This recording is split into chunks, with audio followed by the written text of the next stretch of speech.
And then Deep Throat shows up. Oh, and then Fally gets saucy. And Critchgow threatens Scully. And then Mulder, he has a family. And then CSM is Mulder's dad. Oh, and then the aliens. Yes, the aliens. They're attacking. Then Mulder, he can read minds. He's basically X-Files Jesus now, which is pretty ironic because Jesus this episode sucks.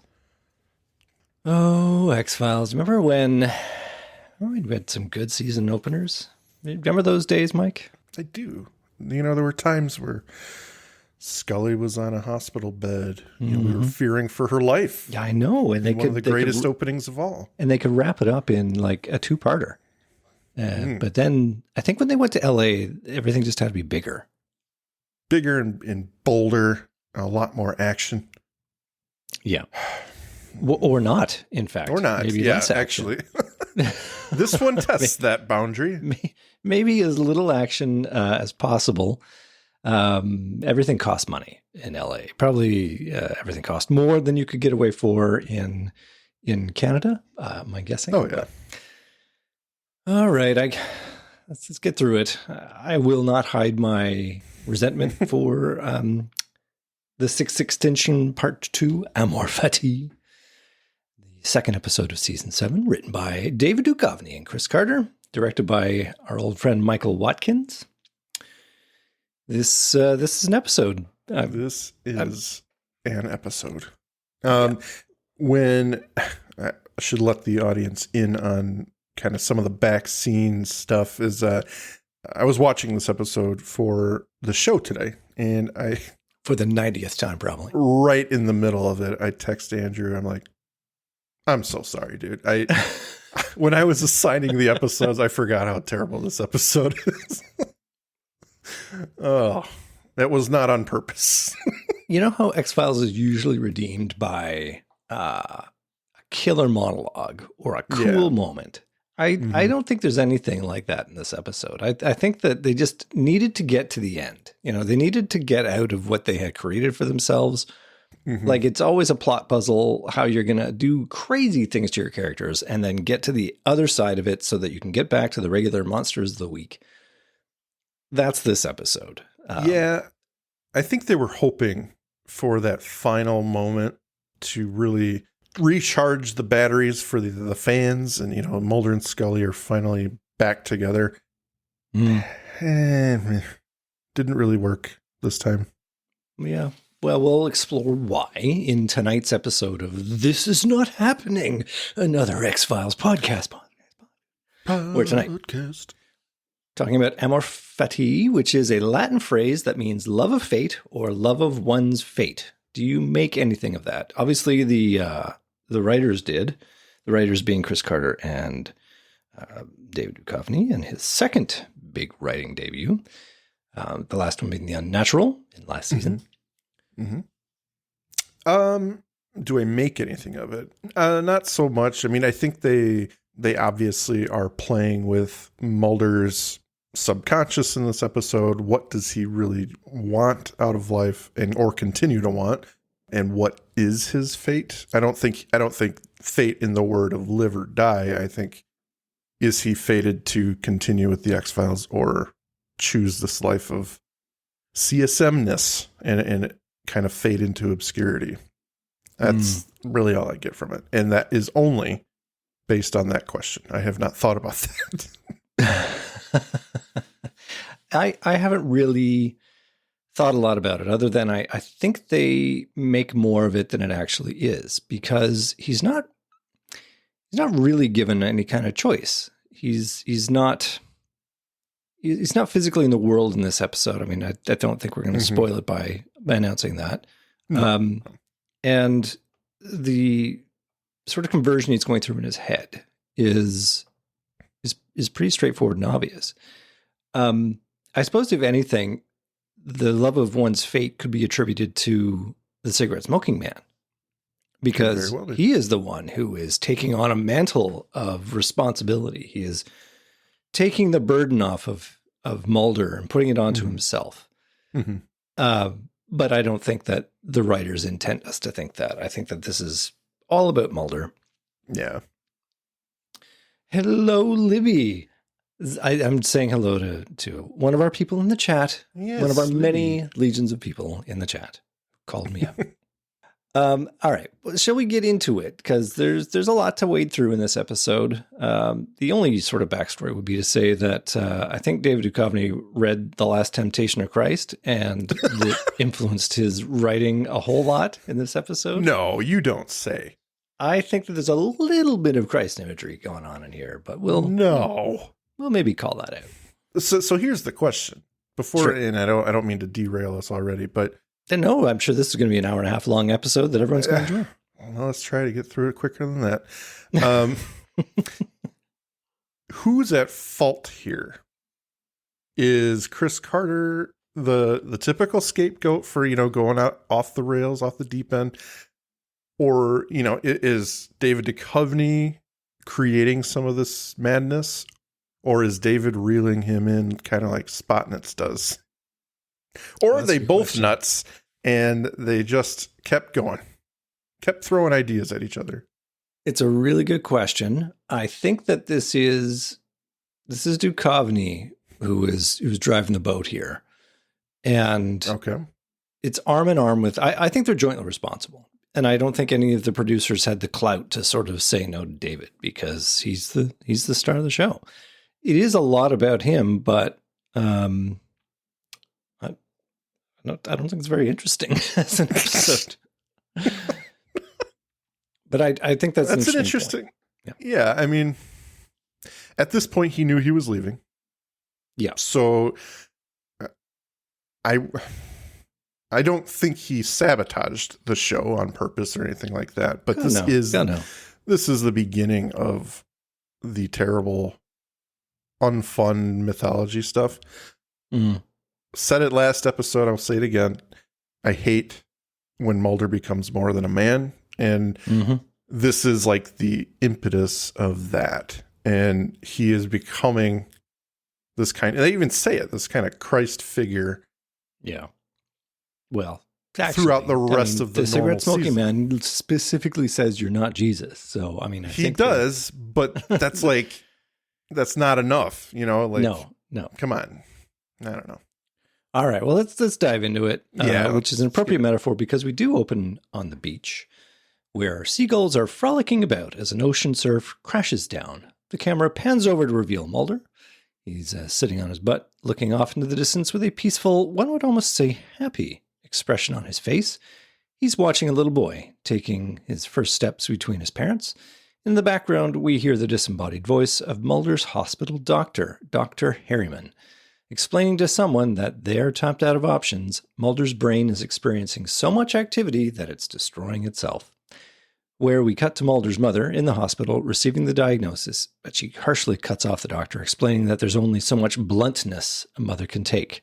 And as a side note, I can totally see Mrs. Mulder asking the doctor not to sugarcoat it, give it to her straight, and then totally cutting him off when he does exactly what asked. I'm just doing what you said. You asked? Oh, okay. She laments that all they can do is sedate him, turning him into a zombie. She turns his head over, telling him she knows he can hear her. Can she just give her a sign? And we hear the disembodied voice of Mulder telling her that yes, indeed, he can hear her. But his body gives no outward sign. Dejected, she walks away, telling him she loves him. But Mulder repeatedly yells out internally for his mother. The camera tracks away, fading to darkness, time passing. And as another side note, this is the second time in as many episodes someone has stated confidently, I know you can hear me, and then being dejected when there's no response. So maybe you don't know is the answer. I'm really just guessing. I'm really just sort of, I'm hoping you can hear me is the accurate statement there. But, yes. I'd like to think you can hear me, but since you're not blinking, I'm a little upset with you right now. God damn it, Mulder. Okay, and we're not even through the opening, Mike. No. We're not even through the pre-credit sequence. It's going to be a long episode.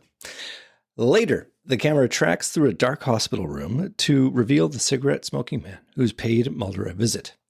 CSM looms over Mulder, a monologue in his mind. This time, the CSM says, I know you can hear me. And he means it. Get it? See? He can hear Anyway.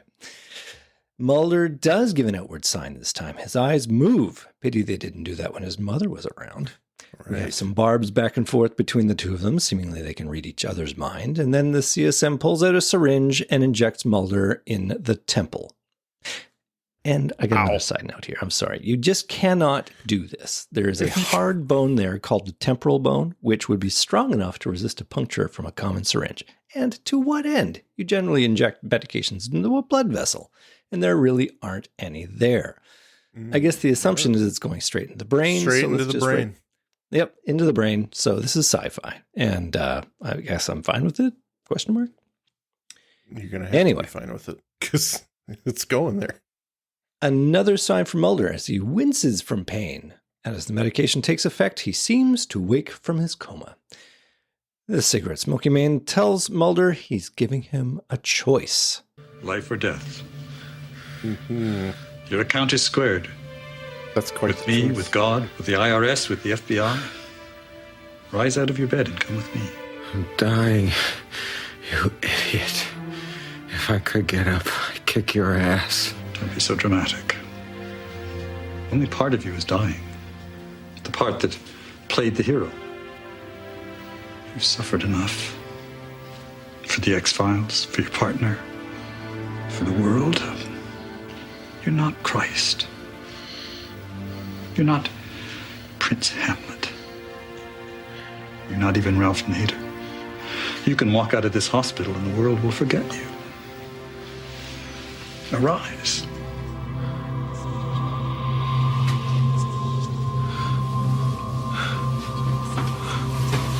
What the hell are you doing to me? I'm showing you how to take the road not taken. Take my hand. Why should I take your hand? You can't read my mind. No. I can't. All the voices are gone. Take my hand, Fox. You have to take the first step. Take my hand.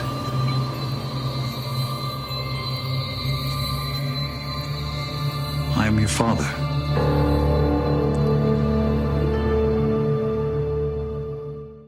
Whoa. Big stuff there. Why aren't you stopping? Stop. Okay. please clean that up. No. Leave it in there because it was such a huge revelation. Yeah. And it was spooky. It was spooky. Okay. Well, anyway, yes, the big reveal 5 minutes in that the cigarette smoking man is, after all this time, Mulder's father. So I guess they've been skirting around the edges of it for a long time. Time to drop the bomb. Confirmed. I'm actually okay with it. I'm okay with I it. suppose I am too, because it's like enough dancing around it and just get to it. But I mean, it's boy, I'm giving this episode some credit. It's good crafting that Mulder can't read his mind, and the cigarette smoking man confirms it. Says, "You can't read my mind." Well, guess what? I'm your father. Because if he could read his mind and he was lying, well, then he would be called out on. You're not my dad. Right? You're just a liar. Liar. But yes, that's where we are. How do you feel about all this? So far, I'm okay. I mean, we haven't gotten enough information for the episode to derail yet. Given the last episode, I'm okay with this intro. It's interesting, and I'm happy for a good CSM monologue. I enjoy the back and forth between the two. Good stuff. I'm okay with it so far. Okay, so if we're going to deconstruct the plot a little bit, what I'm getting is this doesn't actually happen. Mulder is still in his bed, but this is the beginning of his hallucination. So he's given him the injection, and maybe he fades into a deeper level of unconsciousness where he is beginning to dream all of this stuff. And the beginning of the dream state is, in fact, the CSM saying, "I am your father." That's what I would like to think has happened here, because obviously what we reveal later is that Mulder hasn't gone anywhere. He's actually been strapped to a table. But right. I think the Yeah, because I think the injection slowed his brain, whatever, prepared him or started to prepare him to be moved in the CSM way to another facility and then to be tested on. So I can buy that this is 100% fake because he obviously doesn't sit up and then go in a car with CSM. That's complete bullshit. So, yes, I'm with you. And it ties nicely into his dream sequence on the beach where the little kid is walking to his dad, because that's directly called out by the cigarette smoking man. So I think this. Oh, please. No, I was just going to say what I would add to that is Mulder probably acknowledged or was able to see that CSM was in the room, even though he's in the coma. And maybe he hallucinated the I'm your father stuff, or maybe it was the last thing he heard as someone who could read minds, because CSM was in the room. I don't know. I'm just trying to make this interesting. Okay. It's interesting. Let's carry on. We return from the credits in Mulder's office at the FBI, where Scully lies asleep on her notes. A voice from behind awakes her. It's Michael Critchkow. The sleep is an indulgence they have no time for. Critchkow and Scully trade barbs. He wants Scully to use her access to Mulder to help him to prove the existence of alien life. Scully wants to save Mulder, but Critchkow doesn't care about that. And he honestly says if she destroys this, he'll destroy her. Man. As they face off, her phone rings and Critchkow walks off to whatever closet he's going to hide in when he's not necessary for the plot. On the phone is Skinner. Mulder has disappeared. I didn't think much of Critchkow at this point. We've talked about his motivation and certainly what value he brings to the plot for this three-parter generally. I don't buy that he is that invested in solving this problem. Thoughts? I can see where you're saying that. I guess the only thing he has going for him is the fact that he was fired, his career was ruined, and he's trying to use this as the only opportunity to redeem himself. I don't know if that makes sense, but that's what they're going for. So I really wish they gave him something more tangible as a motivation, because there doesn't appear to be anything. Like he was literally dragged into this plot by Skinner, who on a wing and a prayer said Mulder was asking for you. To which Critchkow said, basically because of Mulder, I'm fucked. So, right. I didn't believe he was interested in helping from the beginning. And then later on, it still doesn't make any sense why he's still involved in this plot. And now for it to be so extreme, like if you ruin this, I'm going to destroy you. I mean, I do not understand why he's so invested. I didn't understand it in the season opener, and I don't understand it now even more so. It's like, dude, you shop at Dollar General. You're not destroying anyone. You'll destroy me with you and one army. And you work at Radio Shack. Let's not forget. You can take away my discount. Yeah. So there's that. We go to the hospital where Skinner reveals that Mulder's mother checked out Fox Mulder against medical advice, to which Scully is incredulous. There were armed guards. How can this happen? And I'm right there with her saying, I don't get it other than CSM clearly has clout and power. And I think that is what they want to get to. So I'm okay with that. Skinner wants Scully to look into this, but he can't be involved. He reveals he's been compromised. The less he knows about Scully's activities, the better. Track so far for me. You? Yep. Okay. He's compromised. He's decided he can't do anything else. Yep. He is literally just going to be the tourist, the ultra tourist in this episode until he gets some stuffing beaten out of him. Back to Mulder. He's dreaming on the beach again. A boy walks over and tells Mulder the child is father to the man, with the cigarette smoking man's voice coming out of the boy's mouth. Mulder awakes in the passenger seat of a car driven by the cigarette smoking man. Mulder is in handcuffs. Mulder's been asleep for what appears to be a long car ride, waking up to the dulcet tones of the CSM. He offers an explanation. His doctors worked on Mulder and have patched him up. The CSM is going to give Mulder the opportunity to disappear. as Mulder has made enemies that would end him. The CSM suggests Mulder will become like him, a man without a name. And he even offers him a cigarette to seal the deal. But Oh, boy. Mulder doesn't smoke. He is not a bad guy, at least not yet. Not yet. Yeah. Oh, boy. Meanwhile, Scully returns home when she hears someone else in her apartment with her. Drawing her gun, she calls for the intruder to show themselves. And who should appear but Albert Hosteen, walking around like he wasn't just in terminally ill condition in New Mexico. Uh-oh. He skillfully dodges her question on how he managed to get into her apartment, only to drop some cryptic stakes on her. She must save Mulder, not just for his sake, but for the sake of us all. Okay. What do you think of this ghostly visitation by Mr. Hosteen to Scully? You know, it works. I understand what they're doing. I don't believe he's actually here, so I'm okay with it. I mean, we have to get to the end to understand that. So yes, this would be very confusing in the moment, but I hate every minute of his appearance there. Don't get me wrong. I like him as an actor. I like the character. I just do not understand what value he brings to the episode. And what it's doing is it's creating a trend of Scully is now apparently able to channel spirits. Because in the previous episode, we had the Vanishing Man who came along and was touching her inappropriately. Albert's going to do that later on, so we're not there yet. But continuing with the theme of visions and great happenings and biblical messages. And from what end to what end? Like, he doesn't offer her anything that she doesn't already know. She's like, you got to save Mulder. Oh, okay. On that.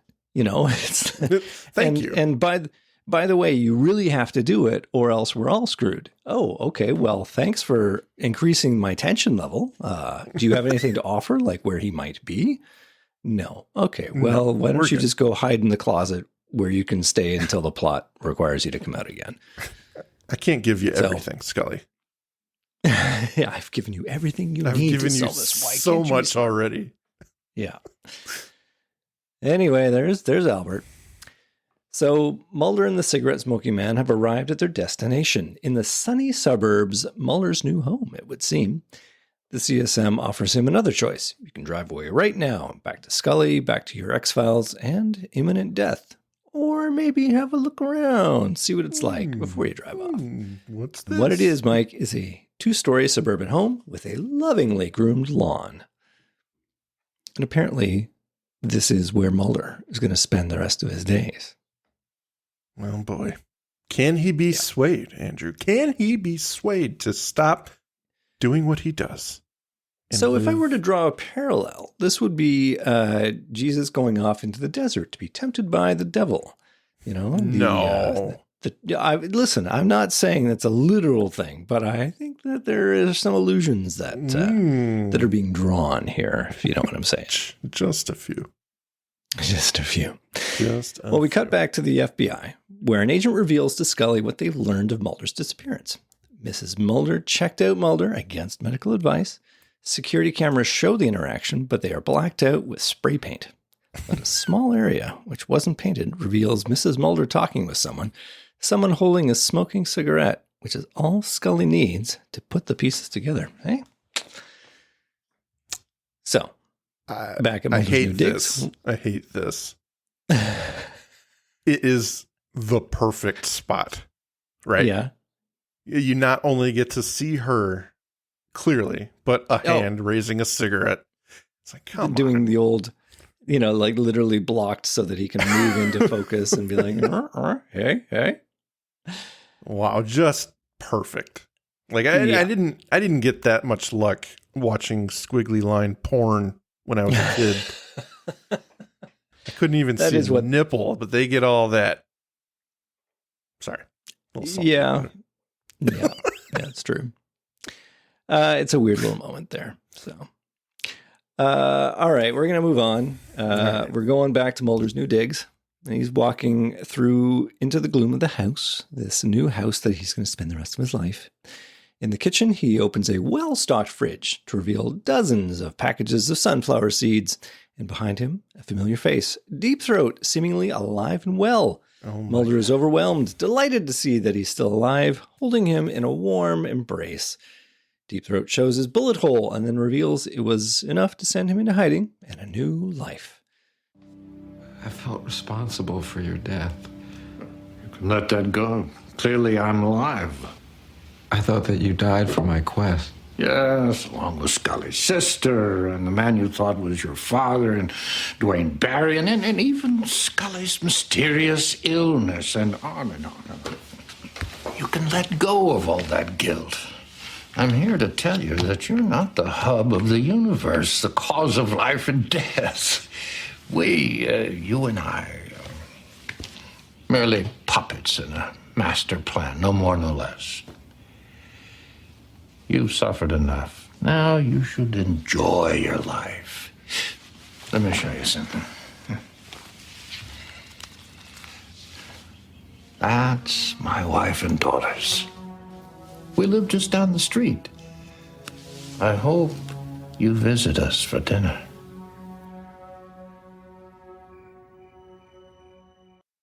So there you go. We everything is great in Mulderville.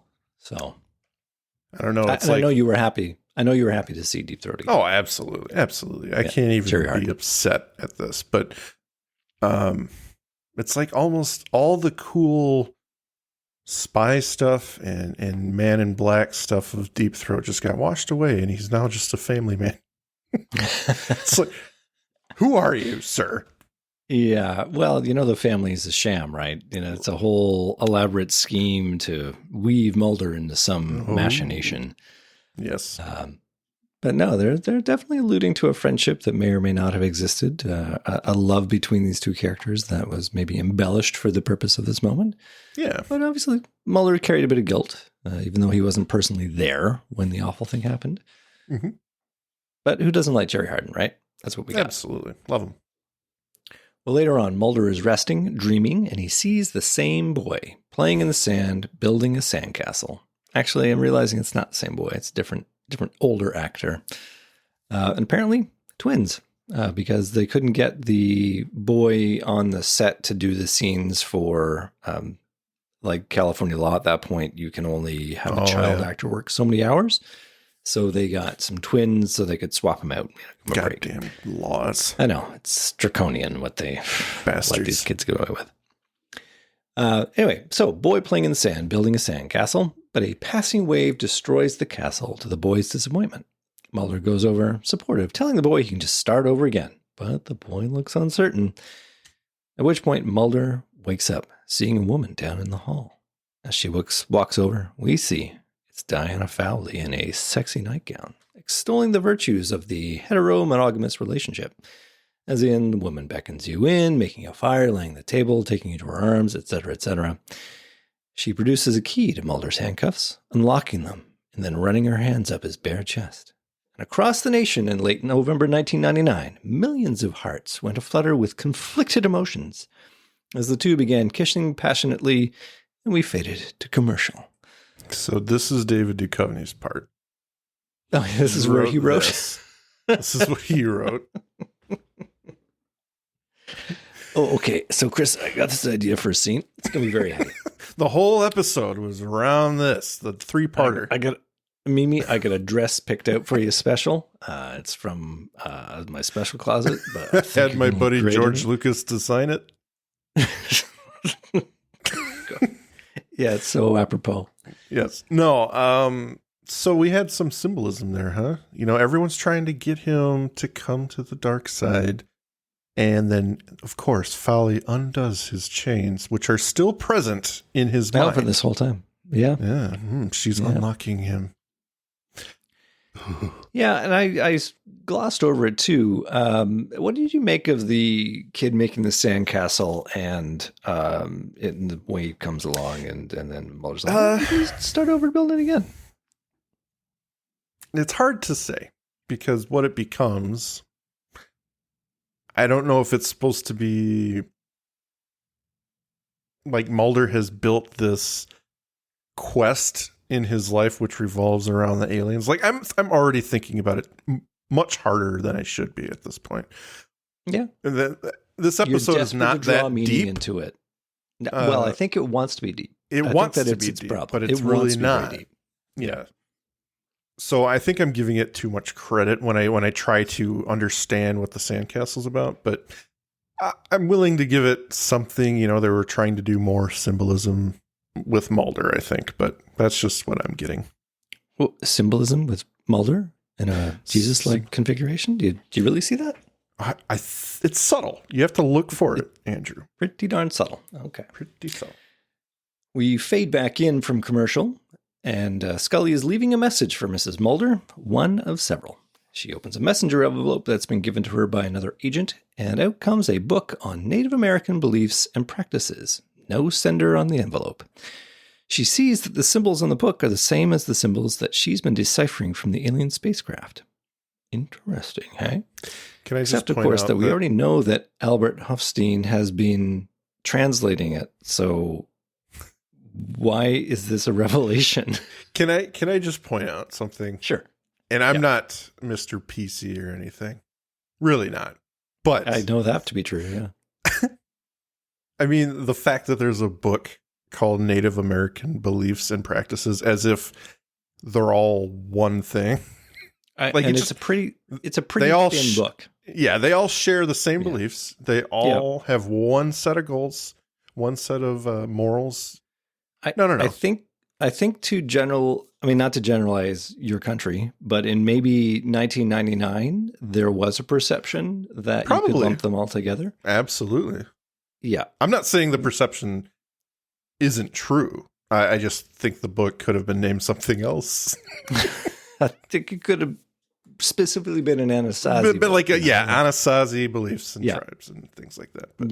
Yeah. I think that, I have a problem with the agents being tourists in an episode where they basically sort of, I've brought this up before as a talking point, and it's happening in slow motion in front of us again. Literally, Dana Scully is sitting at her desk and an envelope is given to her. What is she doing? I'm not saying, calling informants and witnesses isn't an important part of the job, but she's making phone calls. That's her job. And somebody hands her a clue. Yeah. I mean, it's just, it's funny it's so because bald-faced too, right? The symbols are on top of the book, and she does that double take of like, look at the book, look at the screen, look at the book, look at the screen. Right. Wow, might be connected. It's funny because all the work she's quote unquote doing by making the calls is nothing compared to what she was just given by nothing, by no one. It just comes out of nowhere. Here we go. Look at that. Native American, hey? Well, I guess it's probably not a coincidence that I'm being visited by the ghost of Albert Hofstein. Interesting. Interesting. Yeah. All right. So she gets the envelope, and that's great. She sees that the symbols in the book are the same as the symbols that she's been deciphering from the alien spacecraft. She leaps through the book, seeing the chapter on the Anasazi, a prophecy of the sixth extinction. She calls Skinner, asking if he sent her the book. It explains everything, the foretelling of a mass extinction, the myth of the man who will save us all. The bad guys think Mulder's illness is a gift, a prediction to save us from the coming plague, and I challenge that to say that I think that's a lot to take from this completely unrelated book, but okay, I'll let it happen for the sake of moving the plot along. Yes, you're going to have to, because that's where we're going, baby. Skinner does not take this well. He hangs up on her, causing her to barge into his office, despite Skinner's secretary saying he is not to be disturbed. Hearing Skinner cry out in pain, however, Scully continues her barge, seeing a long-haired man flee the scene and Skinner doubled over. She checks on him, but he's okay. She goes to chase the hippie out of the building.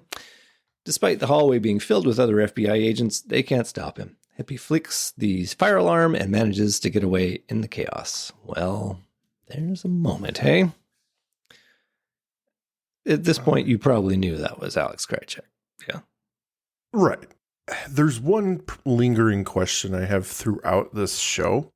Okay. You mean this episode or the X-Files? No, the X-Files.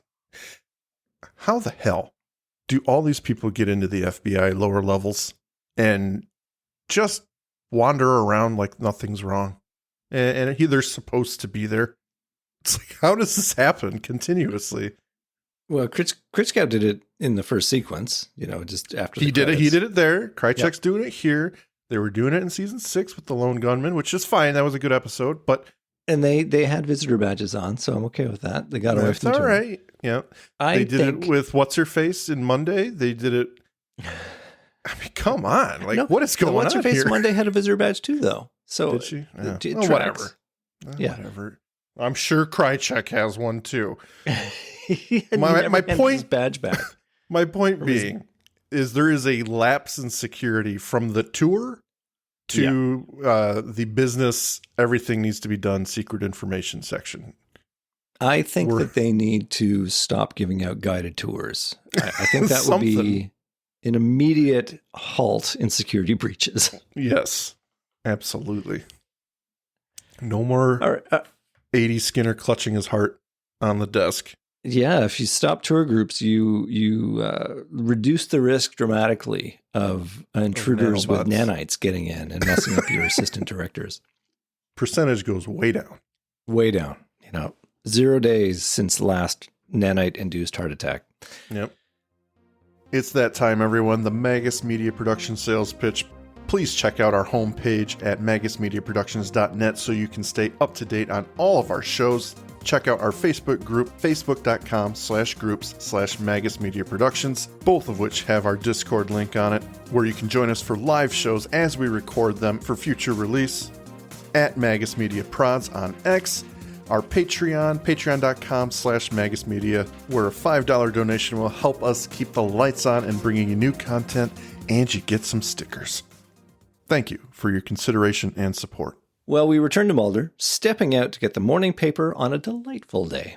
Behind him, Fowley emerges in leisure wear, and the two connect with that sheepish, boy did we have great sex last night look.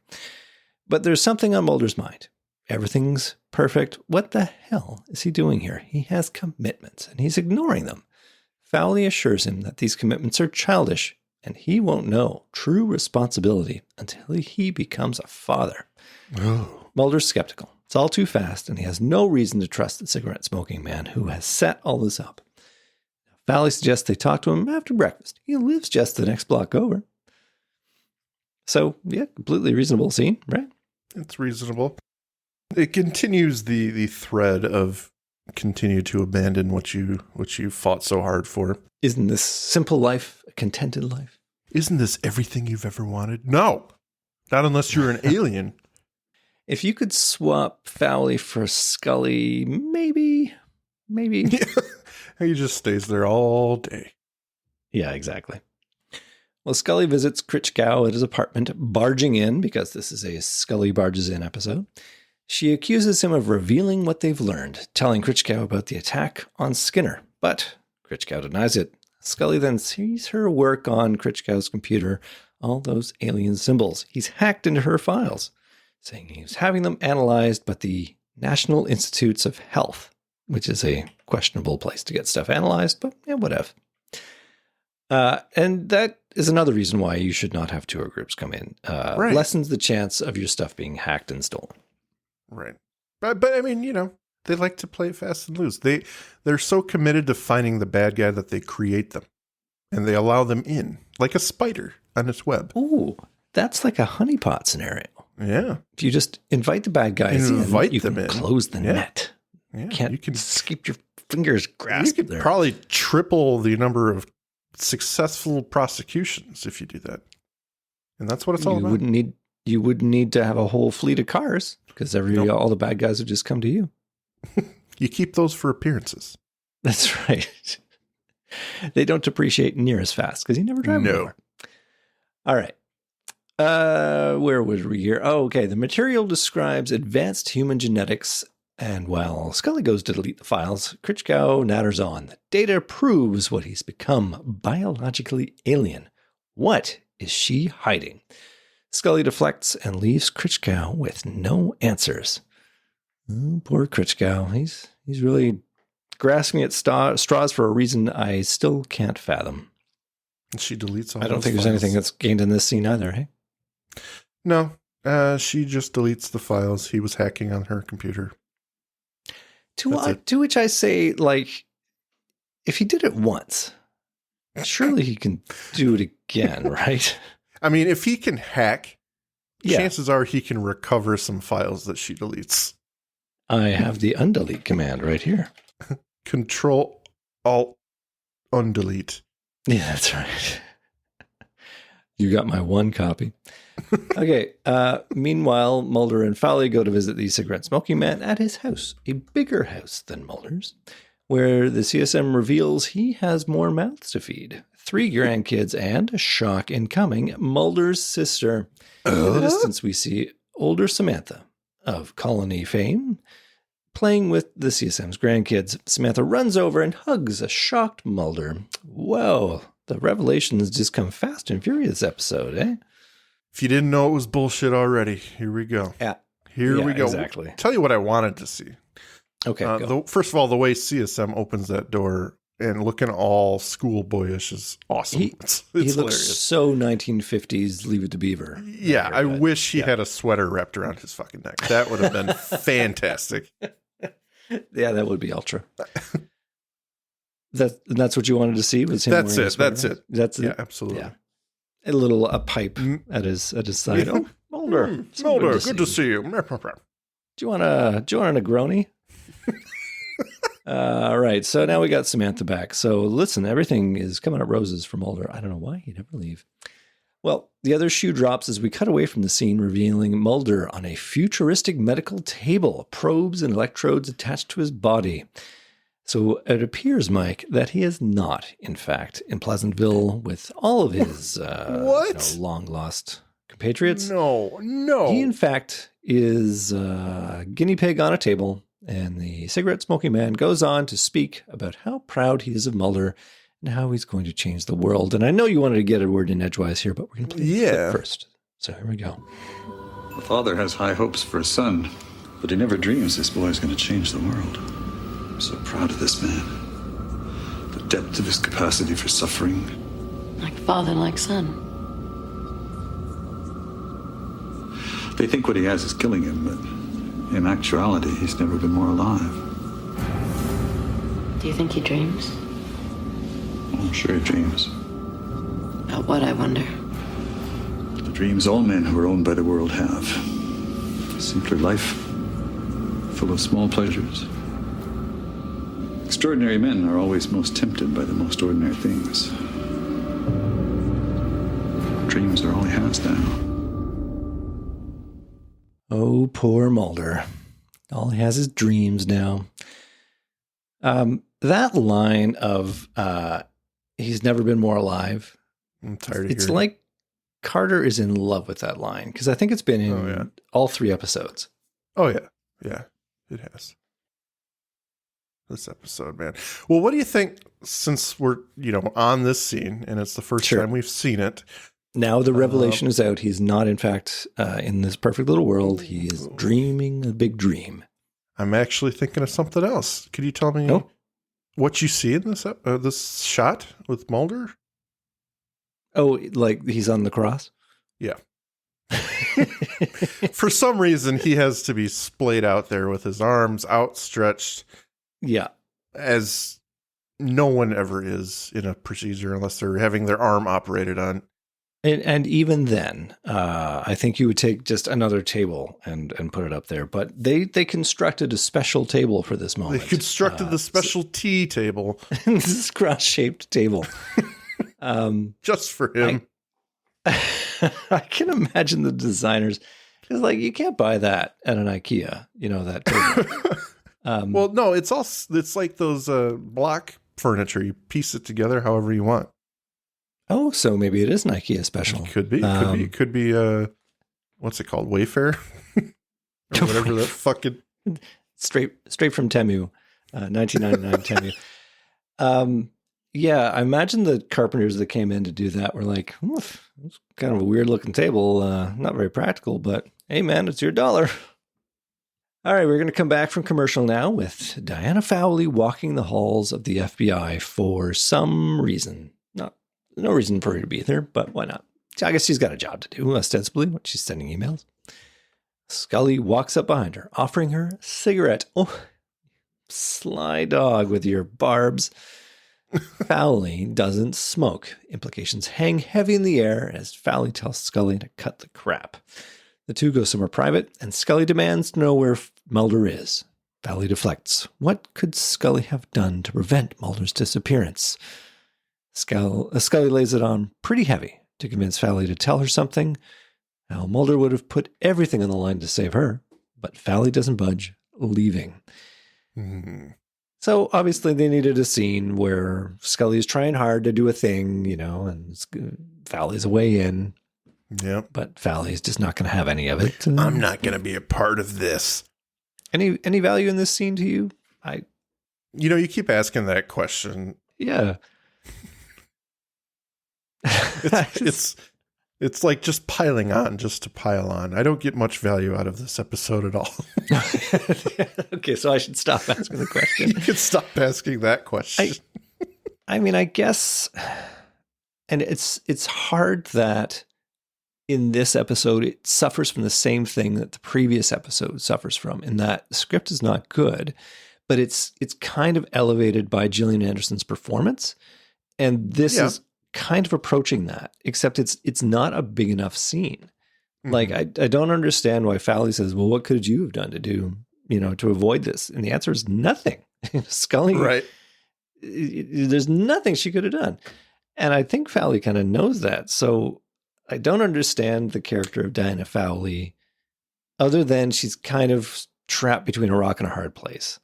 I get later on, it's revealed that she delivered the book, but it almost feels like this 11th hour plot revision to kind of reform the character. Oh, it turns out she was a good guy, but just give it to me in the moment so I can have a different feeling about her. Like, you're casting her as this villain for no great reason. It just is so weird. I didn't like it.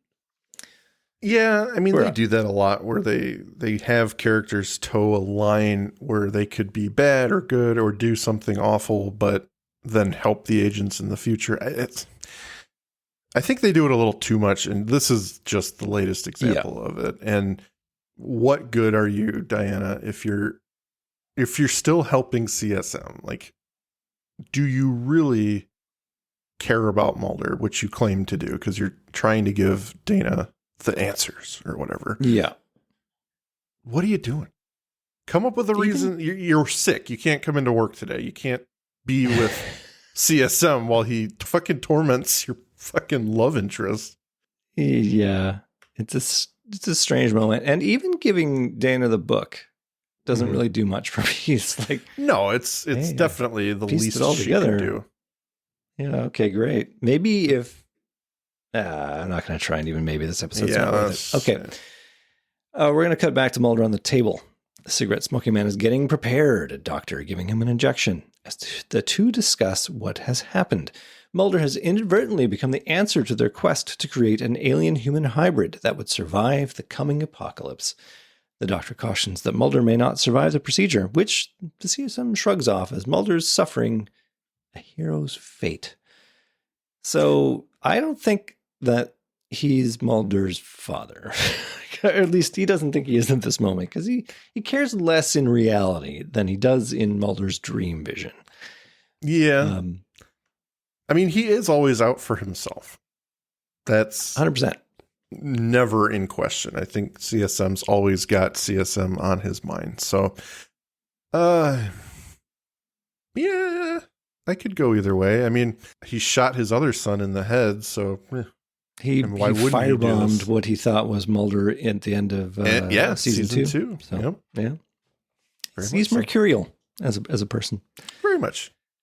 How do they know that Mulder is immune to the viral apocalypse?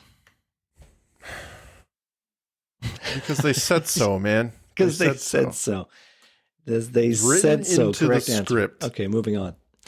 We delve back into Mulder's dreams. He's wearing a tux, getting ready to marry Diana. Diana walks in pregnant. He opens the door and his children rush in. He looks in a mirror, seeing himself age. Diana in a casket, dead. The CSM at his side, compassionate to his loss. And then we're back in the lab. The real Diana caressing Mulder's face. It's all been a dream, Mike. All of this time compression has been a dream. No. Cigarette smoking man suggests she shouldn't think of the man, but the meaning of his sacrifice. She's ticked that they didn't give him a choice. So we begin to see her rebellion from this whole thing. It's about the man, Mike. It's not about the sacrifice. Cigarette smoking man isn't so sure that Mulder would have chosen this, and he concludes by saying that he'll carry the burden from now on. Mulder's task is almost complete. So it's going to happen. We're about to get towards the end. So does CSM want to kill Mulder or leave him in this state? Is that his goal here? It's like the plot doesn't even care. It's almost like the plot doesn't care. I can don't tell know. you I'm getting a... Yeah. Go ahead. At the end of the episode, he's just left alone in the operating room, apparently to live or die at his own accord. So I don't think they really care at all. It's a weird ending, and I'll get to that. But I think we need to just sort of get towards the end because it's kind of painful. Okay.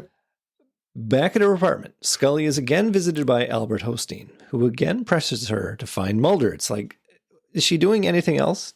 Honestly, I don't like this pressure. He says she's not looking in the right place, and she retorts that even if she found him, she wouldn't know how to save him. The science makes no sense to her. Albert then goes all new age on her, asking her if she's checked her heart for Mulder. I love her reaction to that. She's like, I swear to God. I swear to God. You say what now? And he gives her a good old poke in the solar plexus, whatever. And yeah, the two of them get on their knees. Hosteen intones that there are more worlds than the one you can hold in your hand, and they pray. I am not going to go up and down this particular moment of the scene. Prayer is fine, and in that moment it could mean a lot, except that there's this implication that if they do this thing, she'll be rewarded with an answer. And the plot does reward her with an answer. Later on, she's going to get an envelope. But it's like, I kind of refuse to believe that her prayer influences Diana Fowley to toss the envelope with the key card under the door. And Hosteen knew about this possibility is happening. But he's Native American. He can sense everything. Apparently it's according to the Native American Beliefs and Practices book I read. Oh, page 31. You're right. I did read that. Yeah. They're very good at projecting, astral projecting, and knowing the unknowable. Well, not giving much to Scully to do anything other than add on the pressure by saying, you're running out of time, and the fate of the world depends on you finding Mulder, apparently. So thanks for nothing. Thank you. And where does he go when we've had a scene where she was there and then she went back to work and then she came back, and Albert has he been astrally projected in the apartment the whole time? You'd think he's maybe just hanging out. She would have brought him to the office and be like, "This is my friend Albert. Can you see him?" Albert Ghosteen. Yeah, exactly. It's just kind of I can't honestly really remember season 7, 8, 9 episodes, and whether her spiritual lightning rod becomes a thing that they delve onto. Can you just reassure me that they do not come back to this well very often, having ghost characters visit her to just give spiritual pronouncements? Yeah, it's not very frequent. Thank you. Okay, that makes me feel a little better. But it's just here. And anyway, we're almost done. We're almost done, Mike. So back in the lab, CSM and Mulder are placed head by head on the Jesus table. It looks like the doctors are going to do some heavy operating on the brains of the two men.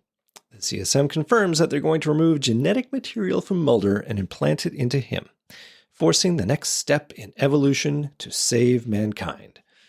He holds Fowley's hand, smiling, but she doesn't look so sure as we fade to commercial. We come back mid-operation. Mulder wakes up. They cannot keep him sedated. The doctors are going to do the operation with him awake, with what I can only imagine is mild reservations about the ethics of a little bit. Yeah. Screw it. I can only imagine. And they do not make a big deal of this, and I kind of wish they did. I would have loved that interior scream of Mulder to be amped up a bit as they operate on his brain with him awake. Right. because that's a pretty horrifying moment they just skip over there. And you know who also sees it as horrifying is Fally, who leaves the operating theater with that look on her face of like, oh, this is bad. Oh, mojo. my dear Lord, what have I done? Yeah. What have I done? Back in Mulder's dream, he's an old man, close to death. The CSM, still the same age, sits with him. Samantha's died 5 years ago. Deep Throat, Diana, Scully, they're all gone. Mulder is sad. CSM suggests they're waiting for him, if only he'll let go. The two of them are all left. The two of them are all that's left. The last. But the CSM suggests that, in fact, they're the beginning. There's nothing to be done, nothing at all, as he pulls open the curtains, revealing a firestorm of a scene with alien spaceships flying all over, explosions, a sky on fire, end of the world stuff. We cut to another fire this time. The long-haired man is burning files in Kritschgau's apartment, with Kritschgau looking alarmingly dead on the floor. Oh, no. The man, Krychek, of course, leaves Kritschgau's apartment, laptop in hand. So there's the end of Mr. Finn. Thank you for your service. I guess he's not coming back for another episode. God damn it. Well, unless he comes to Scully in a vision. Missed opportunity, for sure. Meanwhile, in Scully's apartment, she's prayed herself to sleep on the floor. An envelope is slid under her door. She wakes, she goes, and she opens it, revealing a Department of Defense security badge. Back in the operation, it's all noodling around in Mulder's brain as Scully finds her way into some DoD facility, using her badge to gain access. She opens the door to find Old Man Mulder, who's overjoyed to see her. They told him she was dead. And you believe them? Traitor. What? Deserter. Coward. Scully, don't die. You're not supposed to die, Mulder. Not here. What do you mean?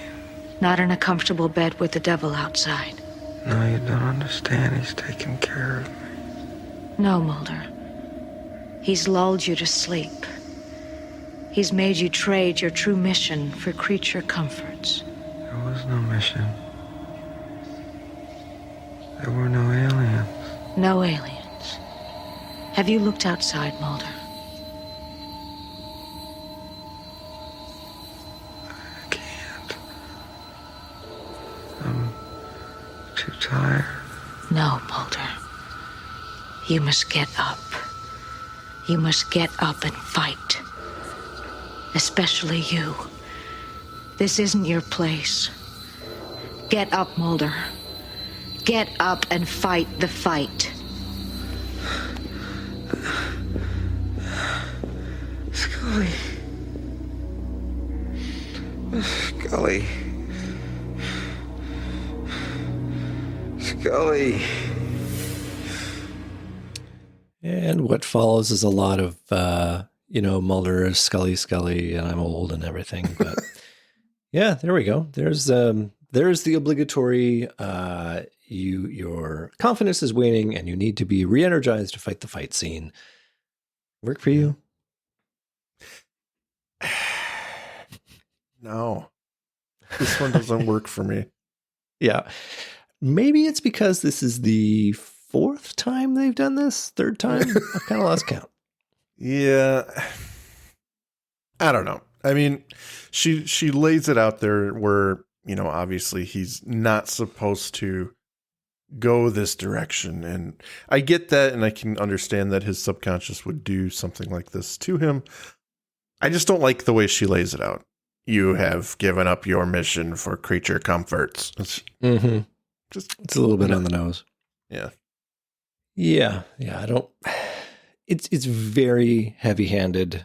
Mm-hmm. They've gone here before, and I don't know if by the end of season 5 they were running out of steam. Like at least, by the end of season 6, that they were running out of steam. In previous seasons where they've had to re-energize their actions, they've had to redouble their efforts and go, I'm still committed to this cause. They have set it up better. They've pulled the rug out and given them something to fight against. And then they're given a new challenge for the next season. Whereas this one, it felt like they were kind of running along in all cylinders.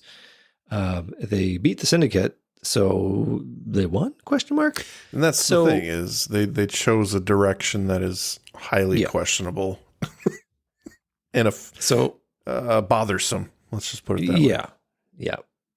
It's very, very strange. Okay, but in fact, that is not what has happened here, because after this scene, we see, in fact, Scully has opened another door, the door to the operation lab, wherever Mulder has had his operation, and she indeed sees Mulder post-operation. She caresses his head, imploring him to wake up. He struggles to wake, half in his dream, half in the real world. A tear from her eye lands on his cheek, and she kisses him on the cheek, enough to awaken the sleeping prince. Weakly, he croaks out the words, "You help me," and he's back. Mulder's back. We can finally advance into the rest of season 7. Okay, we had to have that. To wrap it up, we have our epilogue 1 week later. Scully knocks on Mulder's door. He's trying to get ready to go to work wearing a ball cap to obscure the bandage on his head. She tells him no work, but he wanted to go to work so he could tell her the call he got. Albert Hosteen died last night after being in a coma for 2 weeks in New Mexico. There was no way he could have visited her. She doesn't know what to believe anymore, what the truth is, who to trust. But Scully has a revelation of her own. Dinah Fowley was found murdered last night.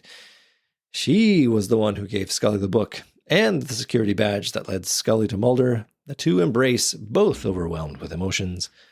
Mulder finds some supportive words to help them both through that. Once Mulder was in Scully's position, unsure of anything, but that Scully provided his stability. She was his touchstone, his constant, telling him the truth.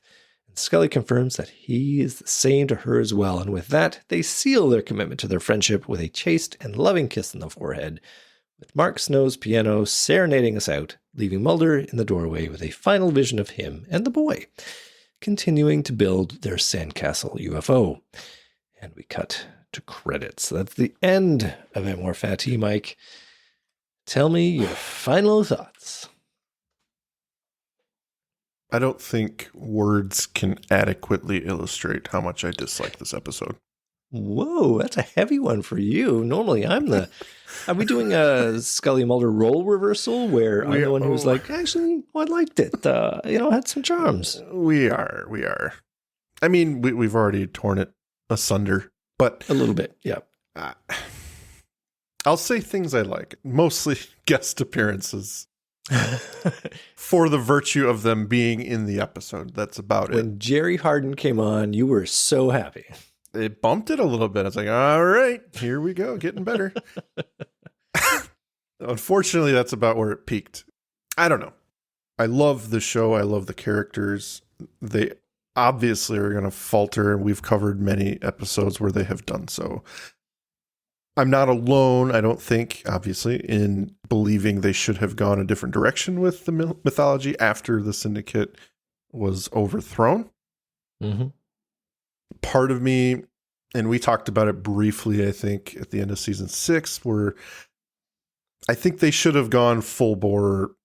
Now the quest is finding Samantha or something like that. 100%. That would have been very interesting territory.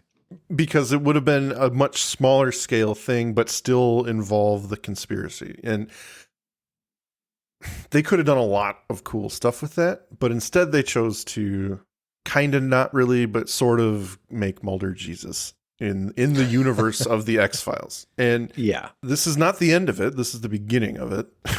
Come season 9, when they have a child together and he's treated as the Christ child, and bring me the head of Fox Mulder and everything will be okay. It's like,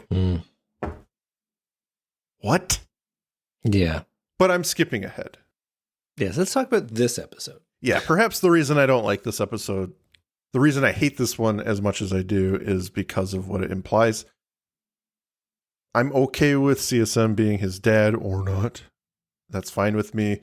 Fowley's not interesting still. She becomes the pseudo hero because she's realized she's been on the wrong team, and the depths that CSM will sink to is suddenly too much for her. as if she didn't know already what he's capable of. Doesn't really ring true for me.